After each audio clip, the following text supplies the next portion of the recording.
iOS 27 could finally be a game-changer for Siri. And this time, we're not talking about small tweaks. According to leaks, Apple is preparing a whole new experience, especially to make Siri actually useful day-to-day. First, how you access Siri. Still focused on simplicity, Siri could be triggered by swiping down from the center of the screen.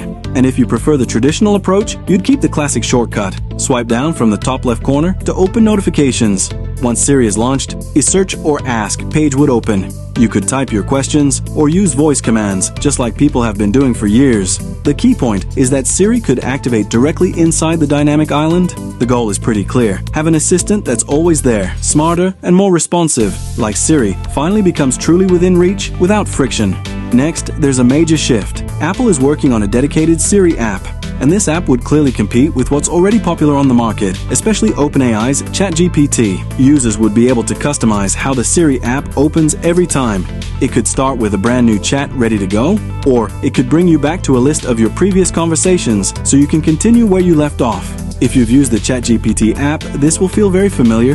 Those past conversations could also be managed with flexible deletion settings after a month, a year, or never, similar to the Messages app. Old chats could appear either as a grid or a list, with a voice mode available too. And on top of that, Siri could support uploaded files, images, and documents. Whenever you ask Siri something, it could also display text information cards on screen, and similar cards could be used for weather forecasts, text messages, emails, and much more. Now, let's talk about one of the most promising parts, Siri inside the camera app.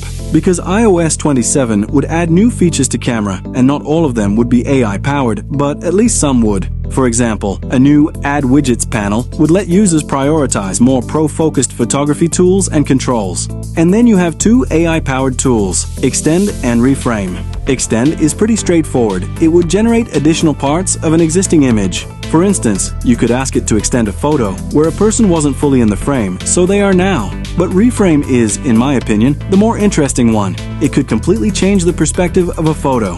The catch is obvious though. The result would be much more AI-generated than a real image captured by the camera. Apple's image editing AI features are also reportedly behind rivals by a lot. For example, the eraser tool can leave artifacts, basically a smudge, where Samsung and Google would produce an image that looks indistinguishable from reality. Apple is also apparently testing a feature that would let you ask Siri to edit an image using verbal or typed instructions. It might not launch at the beginning, but the idea is there. Finally, there are other improvements coming with Siri in iOS 27, such as a revamped Shortcuts app that lets Siri create automations, AI-generated wallpapers, a system-wide grammar checker, better Image Playground outputs, and improved Genmoji results. Honestly, all of this has been coming soon for a long time. These last couple of years have been tough for Apple. They kept failing to deliver what they promised back when the first big AI push started. The good news for Apple is that most consumers still don't really care too much about AI features on their phones. But I'll hold judgment for now. Apple has stumbled too many times over the last 2 or 3 years. Still, I have a feeling Apple might finally have nailed what competitors mastered years ago. So here it is, iOS 27, and Siri could finally level up. Now we just have to see whether Apple can hit the deadline, and, most importantly, whether it actually works. What do you think? Can Siri really catch up? Tell me in the comments, and if you want more Apple leaks and updates, don't forget to like and subscribe.